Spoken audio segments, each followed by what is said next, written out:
Hello, in this video I want to show you how to change a language on Logitech G Cloud. To do this, first we'll need to open a settings. It's this gear icon right here.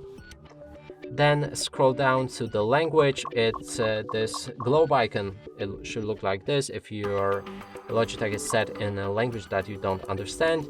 Then inside, first option should be a language. You can click on A and then pick whichever language you like if you have them installed, because we'll actually need to install additional language packages if you want to get them.